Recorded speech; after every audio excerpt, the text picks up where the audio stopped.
Hello, everybody. Welcome back to the Paste Studios. We are live with Dan Zanes. Dan, thank you so much for being here. It is great to be here. Thank you for having us. Thank you. So, on your screen to Dan's left is Claudia Elieza. Thank you so much for being here. Thanks and for having Juliana Sobrino is here as well. So, Hi. Thank you, everybody, for coming and sharing a couple of these songs with us.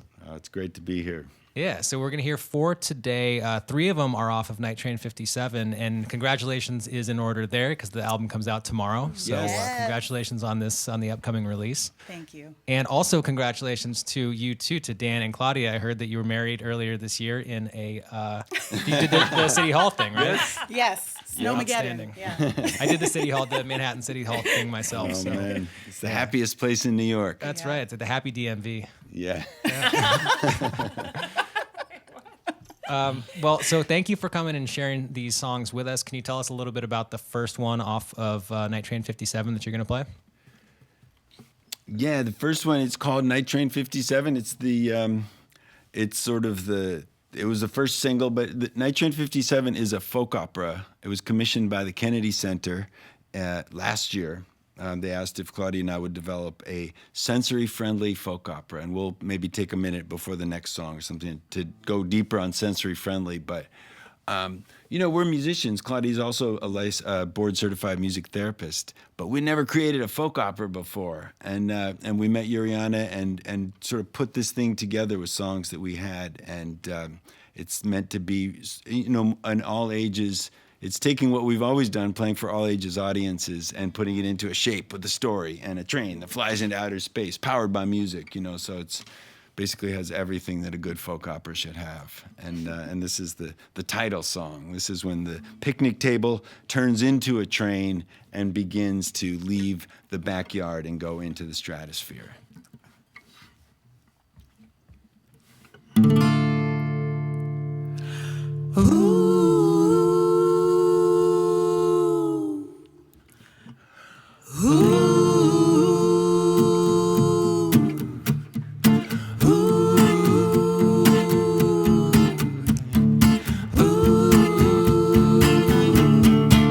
Where there's a rumble on the track, Night Train 57. smoke is pouring from the stack. Night Train 57. You see the silver and the black. Night Train 57. Night Train 57 to the moon and the stars. Where the night sky is clear Night Train 57. and our friends are all here. Night Train 57. And then everybody cheers. Night Train 57. Night Train 57 to the moon and the stars. Well, it's a better way to fly. Night Train 57. It's our adventure in the sky. Night Train 57. And you can make it if you try. Night Train 57. Night Train 57 to the moon and the stars.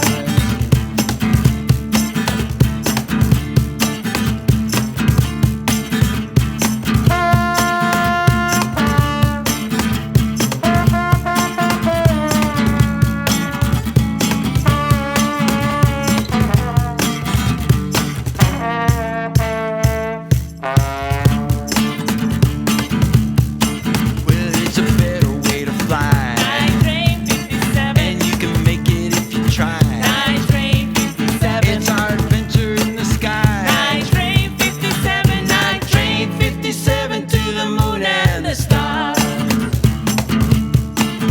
Night Train 57 to the moon and the stars. Night Train 57 to the moon and the stars.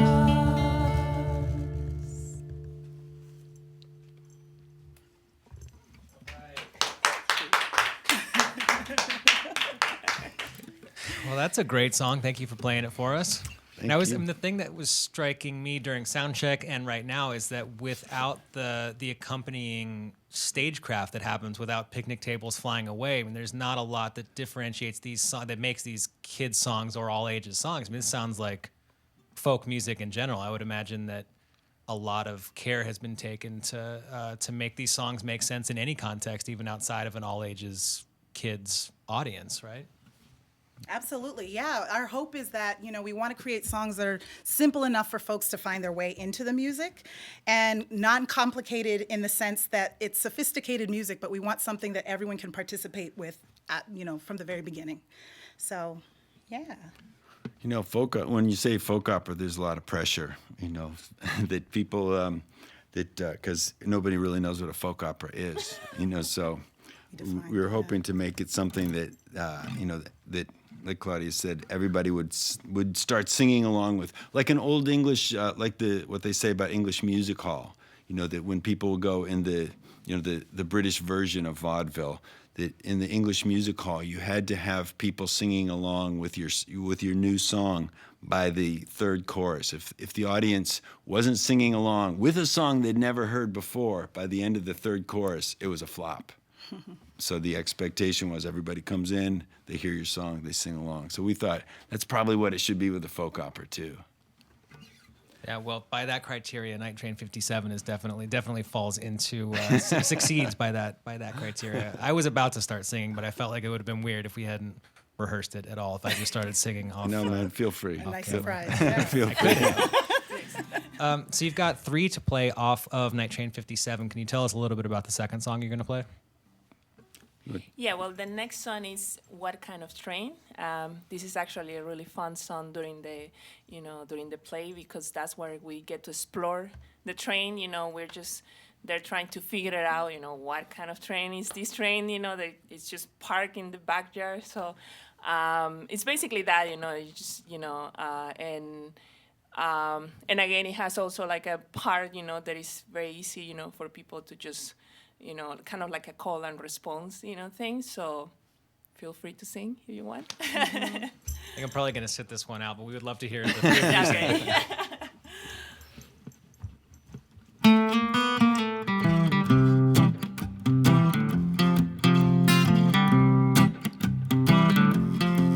Oh, what kind of train are we riding on? What kind of train?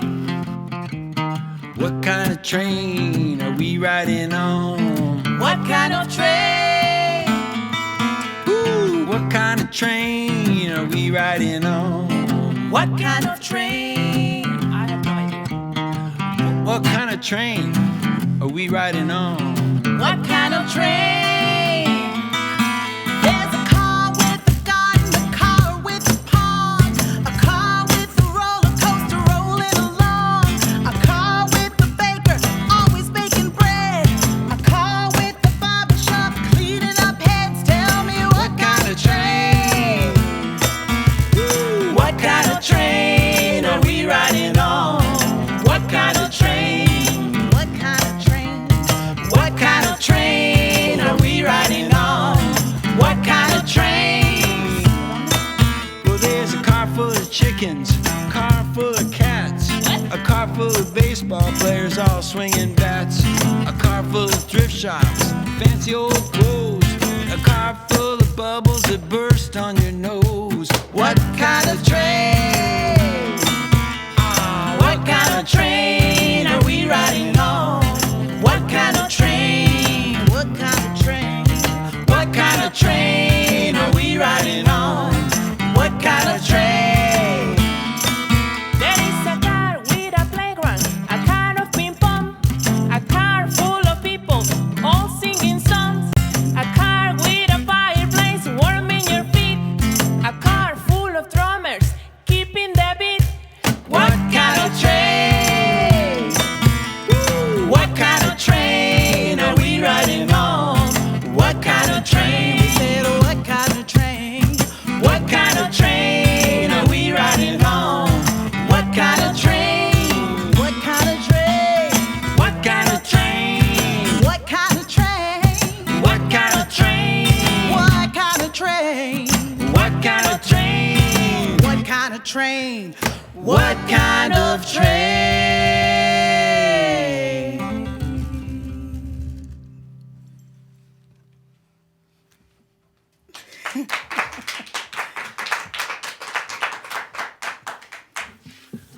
Thank you. Yeah, thank you. And that's, again, I mean, the chords in some of those harmonies that you're singing and some of the chords that you're playing, like those sort of 7 crunchy chords in there, don't right off the bat scream family music, kids music at all. I mean, those are really interesting sort of textures that you're adding to these songs. So they just saying a lot of words to say that I enjoyed that a lot. Thank you. There's no question there. I just enjoyed it. Thank you. Yeah. Yeah, I think we're, in general, we're coming from an older tradition of family music that's really meant to be all ages music. When you go back in time and you think about, I consider Leadbelly to be the father of modern children's music, in that when Leadbelly sang for young audiences, he was really singing songs that spoke to a lifetime's worth of experiences rather than experiences that were particular to young people. He was singing songs about things that were quite universal, and also singing songs people can grow up with, but also songs about things that he knew young people wouldn't be aware of. Singing work songs like "Take This Hammer" to young people, because he felt that this was information that he should be passing along. So what was considered children's music in the eyes of someone like Leadbelly or Pete Seeger was a very wide spectrum of music. So we're kind of in that bag. Well, can you tell us a little bit about the third song? You've got one more to play off of Night Train 57, which, if you're just joining us, again, it's coming out tomorrow. So congratulations to all of you on Night Train 57. And can you tell us about the third song that you're going to play off of that, off the record? Yeah. Yeah. Why don't we say something about sensory friendly? Sure. Yeah. Why don't you take that? So yeah, as Dan mentioned earlier, our biggest focus is sensory friendly. And in a nutshell, what sensory friendly means is we are opening up the doors for everyone. It's all inclusiveness, and we're trying to bridge the gap and include more people that we might not typically see at shows. So we're looking at neurotypical audiences, we're looking at audiences with special needs, we're just looking at, I think oftentimes when we hear the term sensory friendly, we think it's only for a specific population, whereas we are looking to kind of bridge that understanding that it's a show for everyone. And it's a come as you are, all your behaviors are welcome, and you will be embraced in this space of music, because we realize and understand that there's a number of ways in which people respond and react to music. It seems like there's no question. We got turned on to sensory friendly a little while back, and as I mentioned, Claudia's a music therapist, so she has experience working with a lot of different populations already. And when I played my first sensory friendly show down in Lancaster, Pennsylvania at the Ware Center, I realized that it's the future. In an analogy, like a sort of an analogy would be if you see a wheelchair ramp and you realize what a difference that makes in people's lives. You say, well, that's clearly the future of accessibility in that sense, right? And so when I saw what a sensory-friendly performance was, I could see without a doubt that that's the future for another type of accessibility. So it would include families who have kids on the autism spectrum, or families who have kids with sensory sensitivities of various kinds. There is such a wide range of these special needs, but with a little consideration and knowledge, there's a way for presenters to create conditions that are suitable for more people than we're currently acknowledging or addressing. Would you say that's a good way to explain it? Right, So typically. so it is a way of just opening the door wider. So the audience that's already coming to the shows still comes to the shows, but the doors open wider so even more people feel comfortable and considered. The problem we're having with it, though, is the minute you call a show sensory friendly, we find that a lot of the families, for lack of a better term, with neurotypical kids, the families that are generally coming to shows anyway, that are comfortable in a variety of settings, they tend to see the term sensory friendly and think, oh, that's for the special needs community. But so part of why we appreciate being here today is because it gives us an opportunity to try and shed a little bit of light on what it is, and it's really everybody in the pool. And like Claudia said, come as you are. So it's very important to us to try and spread the word. And maybe sensory friendly is the wrong term. You know, in England they call it relaxed performances. I mean, we basically do our show, but it's really up to the presenter to create conditions, moderate sound, moderate lights, a chill out space, language that indicates that everybody's welcome, come as you are. There's Education for staff. education for staff. Yeah. So Well, it's an important thing that you all are doing. So thank you for spearheading it and for coming here today and for clarifying what it is. And I mean, we're happy to be a platform to help spread that word because it's a really important thing to be able to share that music with the widest possible audience and audiences that might not otherwise be able to experience live music like this. Thank you. yeah, thank you. We appreciate it. We really, any platform that we have to talk about it and help clear it up for people because we've had, I think the first time we got, super choked up about it and realized what this meant was when a mother came with a girl who appeared to be probably 12 and said, we so appreciate that this show is advertised as sensory friendly. She's never seen live music before because we've never felt that we would be welcome or considered in the space. And it kind of hits you in a deep place when you hear that because we all know the power of music, Right. and to be able to share it with more people, and honestly to look out from the stage and know that more people were invited to the party that's a good feeling. Whew. Darkest Night. Okay. So at this point in the play, we have just hit a meteor shower. And so we are in the stratosphere. And this song, Darkest Night, is really about, I see the song as a song of harmony and unity. That here we are in this space that's unknown. It's dark, it could be a little scary, but just knowing that you have friends by your side, knowing that you're not alone in this, and we're gonna make it through together. We may not know how we're gonna come out on the other side, but we're all in this together. So this is Darkest Night.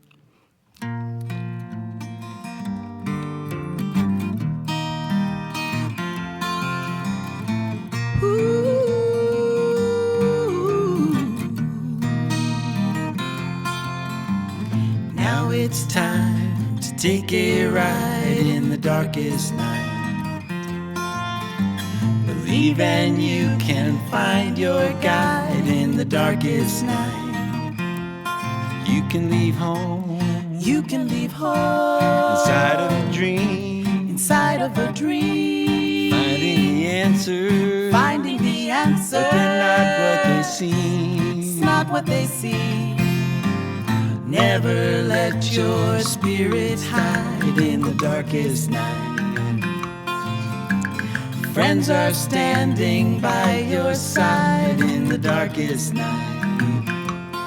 You can leave home You can leave home inside of a dream, inside of a dream, finding the answer, finding the answer. but they're not what they seem. It's not what they see.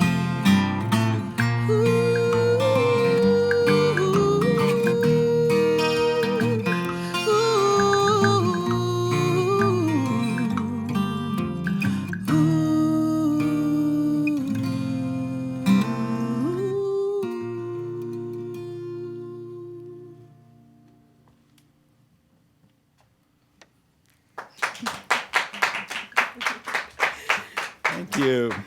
Thank you very much. Thank you. Well, those are three great songs. Thank you for sharing them with us. And there's a bonus song today, so we're shifting gears away from Night Train 57, which, again, if you're just joining us, that's an album that's coming out tomorrow and is the folk opera that's... Are there upcoming dates to that folk opera? Are you playing it out, or is that... When are you guys doing this next? Pennsylvania, Millersville. Yeah, back where we first got turned on to sensory friendly at the Ware Center in Lancaster, Pennsylvania. Nice. And that's in September 12th? September 12th? Sometime in Cool. September. All the dates are up at danzanes.com, Yes. of course. So whoever's listening out there right now, check out the website and all the future dates are up. So thanks for sharing with us those songs from the album / the folk opera as well. And now we're shifting gears into Haitian traditional music. Yes. So my family is from the island of Haiti. They come from the capital, Port-au-Prince, and this song is called La Sirene, which means the mermaid. And so this is a song that Dan actually recorded as well, and it's a very popular Haitian folk song, a song that most Haitians will know. And the beauty of a song like this is, you know, Haitian music is very rhythmic. It's got elements of flavors of rhythm and the voice, and it's communal. Everybody's welcome. So we do everything with music in Haiti. When we're cooking food, when you're working, you're always singing. So this is La Sirene, and we hope y'all will sing along on this. And dance. And dance, yes. Yes.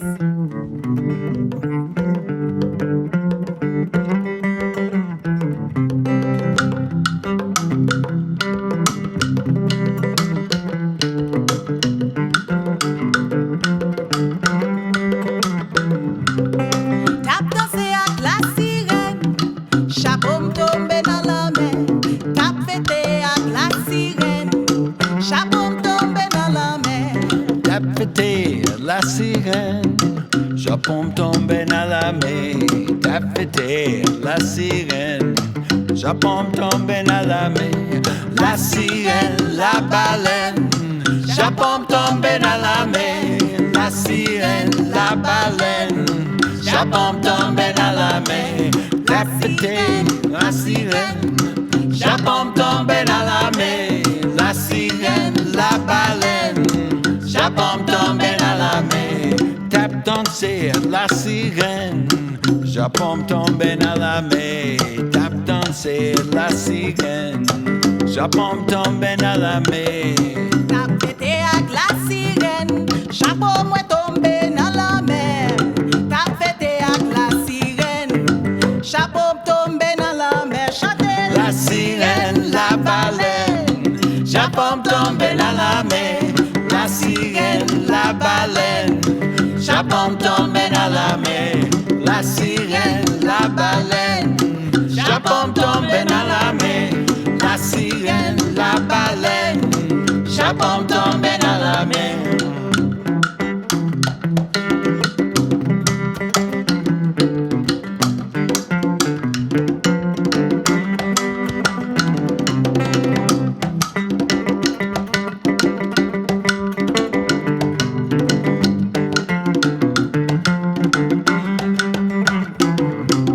la sirène, Baleine, Japon tombe dans la mer. la baleine, Japon tombe dans la mer. la sirène, Japon tombe dans la mer. la baleine, Japon tombe dans la mer. La sirène, la baleine, Japon tombe dans la mer. La sirène, la baleine, Japon tombe dans la mer. La sirène, la baleine, Japon tombe dans la mer. La sirène, la baleine, Japon tombe dans la mer.